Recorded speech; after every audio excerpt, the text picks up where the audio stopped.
এবং তাদের কাছে সাহায্য প্রার্থনা করি। তিনি তাদের ঘটনায় যারা পথভ্রষ্ট অভিশপ্ত। ধন্যবাদ।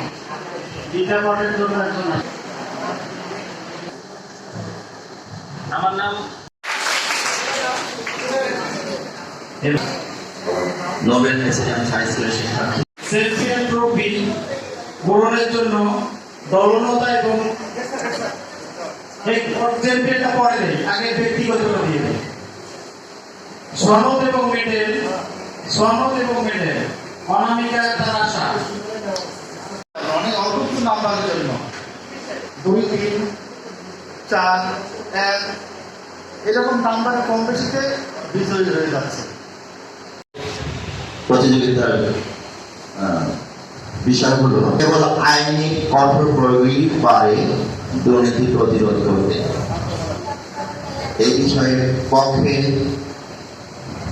এবং বিপক্ষে যারা আছেন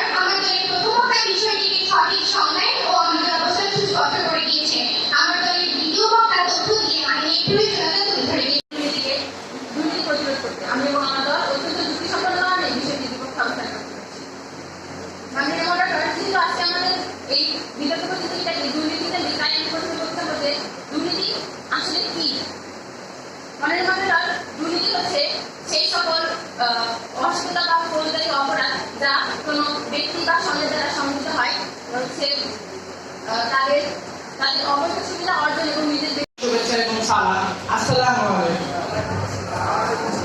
বর্তমানে আমরা 2041 সালে স্মার্ট বাংলাদেশ বিনির্মাণের স্বপ্ন দেখছি, কিন্তু যখনই বাস্তবতা ফিরে এসে দেখতে পাই যে দুর্নীতি করা জর্জরিত হয়ে আছে গোটা দেশ, তখন সেই স্বপ্নটা ফিকে হয়ে আছে। ঠিক এই প্রেক্ষাপটের উপর ভিত্তি করে আজকের বিতর্কের বিষয় নির্ধারণ করা হয়েছে কেবল আইনের প্রয়োগই পারে দুর্নীতি প্রতিরোধ করতে। মাননীয় সভাপতি, আমি মোহাম্মদ সজিব আহমেদ, আমি আমার দলের প্রথম বক্তা হিসেবে বিষয়টি সঠিক সংজ্ঞায়ন এবং আমার দলের দ্বিতীয় বক্তা বিষয়টি বিশ্লেষণ করবেন এবং আমার দলের তৃতীয় বক্তা বিষয়টি সমন্বয় সাধন করবেন। মাননীয় সভাপতি, দুর্নীতি কি?